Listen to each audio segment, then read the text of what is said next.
সমসাময়িক বিষয়ে আলোচনা করাটা কেন গুরুত্বপূর্ণ?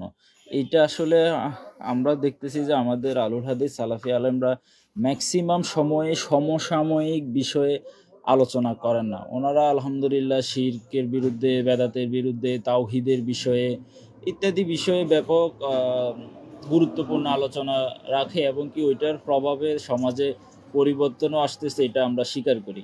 কিন্তু সমসাময়িক বিষয়ে আলোচনা না করার কারণে বৃহত্তর একটা অংশ দাওয়াতের যে পজিটিভ দিকটা তারা গ্রহণ করতে পারতেছে না। সমসাময়িক বিষয়ে আলোচনা করার গুরুত্বটা কেন আমি একটু বুঝাই বলি।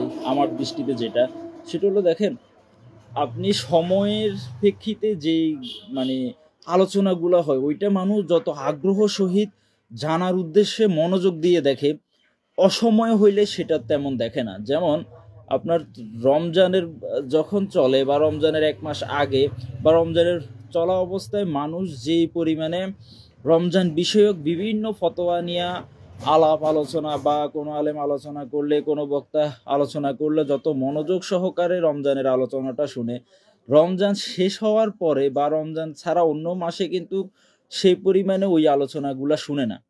যার প্রেক্ষিতে সমসাময়িক আলোচনার গুরুত্বটা আমরা এখানেই বুঝতে পারি। আমরা যদি সময়ের আলোচনাটা সময়ে না করে অন্য সময় করি, আমাদের দাওয়াতি কাজের অন্যতম একটা উদ্দেশ্য থাকে মানুষের কাছে আমাদের যে আকীদা, যে মানহাজ, যে প্রচারটা, সেটা যেন আমরা সবার কাছে ছড়াই দিতে পারি। এটাই তো দাওয়াতের একটা উদ্দেশ্য। দাওয়াতের উদ্দেশ্য তার এমন না শুধু আমি জানবো আর আমার সামনে ২-৪ জন শ্রোতা যারা আছে শুধু ওরাই শুনবে। এটা তো দাওয়াতের উদ্দেশ্য না।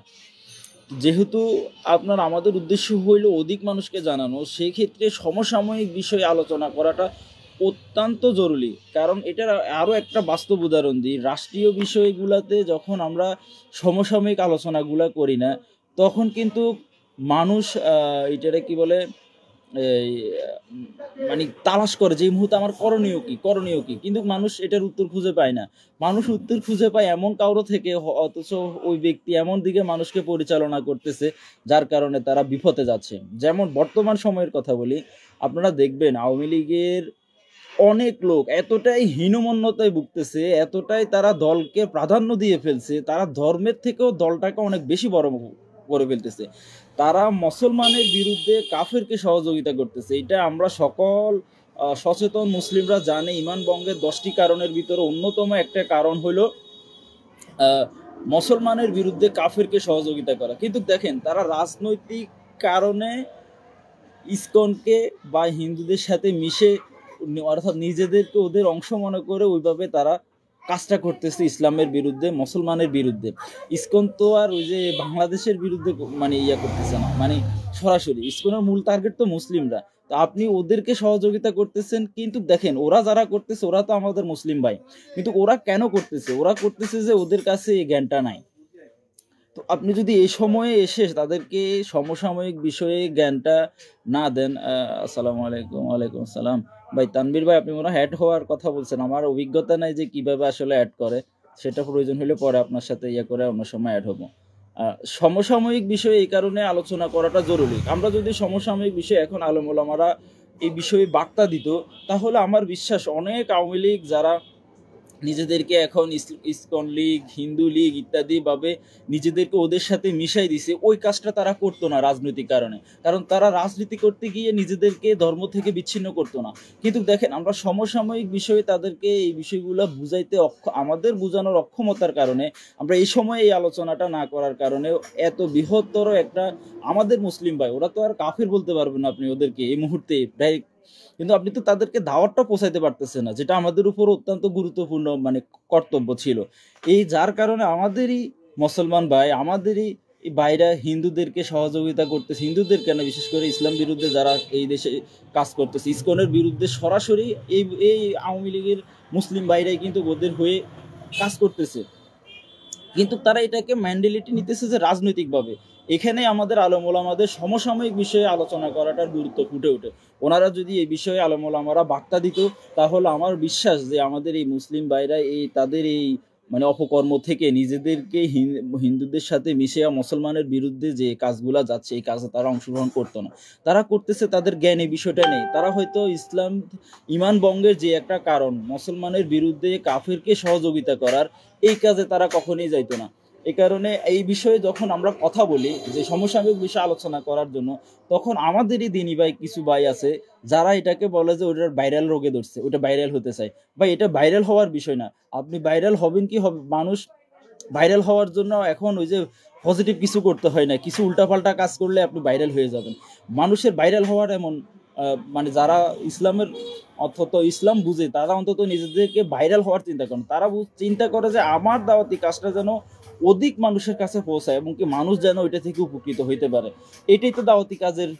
এখন এখানে তো ইসলামেরও কোনো বাধা নেই, কিন্তু দেখেন আমাদের বাইরে যখন আমরা অনুরোধ করি যে সমসাময়িক বিষয়ে আলোচনা করি, আমি বহু জীবনে অনেকের থেকে এমন ট্যাগ পাইছি এই বিষয়ে কথা বলার কারণে যে ওটার ভাইরাল রোগে ধরছে, ওইটা মানে ট্যাগের আমার প্রতি শেষ নেই আমাদের বাইরের তরফ থেকে।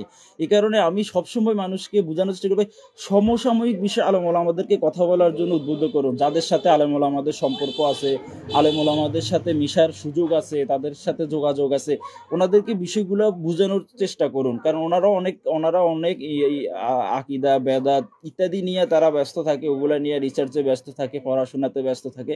কিন্তু এই যে সমসাময়িক আলোচনা না করার কারণে আমাদের মুসলিম ভাইরাই আমাদের বিরুদ্ধে হয়ে কাজ করতেছে রাজনৈতিক চেতনার কারণে। আমাদেরকে তো তাদেরকে এতটুকু বুঝাইতে আমরা অক্ষম হয়েছি যে তোমরা যে রাজনীতি করতেছো ওইটা তোমার ইসলামের সাথে সরাসরি কুফুরি। তুমি যে গণতন্ত্র প্রতিষ্ঠাকারী দলের সাথে এবং কি যারা গণতন্ত্র প্রতিষ্ঠার লড়াই করার কথা ওপেনলি বলে এবং কি সেকুলারিজম প্রতিষ্ঠার কথা বলে, আমরা তো এটাও তাদেরকে বুঝাইতে পারিনি। কারণ সেকুলারিজমকে যারা প্রতিষ্ঠা করতে চায় ওদের অন্যতম টার্গেট হলো রাষ্ট্র ব্যবস্থা ইসলামী শাসন ব্যবস্থা আসতে পারবে না, অর্থাৎ সে সরাসরি ইসলাম শাসন ব্যবস্থাকে অর্থাৎ অস্বীকার করেই কিন্তু তারা এই সেকুলারিজমটাকে, সেকুলারিজম তো ভিন্ন কিছু না, সেকুলারিজমের মূল উদ্দেশ্যতে হইল রাষ্ট্র থেকে ইসলামী শাসন ব্যবস্থা সরিয়ে দেওয়া।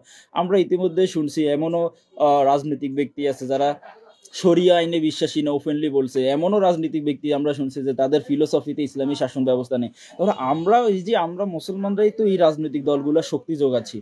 এই রাজনৈতিক দলগুলার ওই যে দেশের জনসংখ্যার মতোই 90-95% মুসলমানরাই, কিন্তু আমরাই তাদেরকে শক্তি যোগাচ্ছি। কেন যোগাচ্ছি ভাই আমরা এটা জানি না। আমরা এই যে আমরা কুফরের সাথে যুক্ত হচ্ছি, এই কুফরকে সহযোগিতা করতেছি, এই বিষয়কে আমরা বুঝাইতে পারছি? আপনাদের মনে হয় যে আমরা এই বিষয়ে আমাদের আলেম ওলামাদের যেটা বোঝানো উচিত ছিল? না হলে আপনি মনে করেন যে কোনো মুসলমান যদি বুঝে যে সে একজন কাফেরকে অর্থাৎ একজন ইসলামের শত্রুকে সহযোগিতা করতেছে, যে কিনা আমারই ইসলাম শাসন ব্যবস্থা রাষ্ট্রে চায় না, অস্বীকার করে, তাকে সহযোগিতা করার কোনো সুযোগ কি ছিল? কিন্তু আমরা এটা বুঝাইতে পারি না। আমাদের মিম্বরগুলো থেকে এসব আলোচনা হয় না। কেন হয় না? কারণ ম্যাক্সিমাম সময় মিম্বরে আলোচনা করতে গেলে দেখা যাবে যে ওইখানে রাজনৈতিক কিছু ছেঁচড়া থাকে প্রত্যেক এলাকাতেই। সে বলবে এই হুজুর আপনি রাজনৈতিক আলোচনা এখানে করবেন, আরে ভাই ইসলামী কি রাজনীতির বাইরে নাকি? এই কারণে সমসাময়িক বিষয়ে আমার অনুরোধ থাকবে যে আপনারা দয়া করে রাজনৈতিক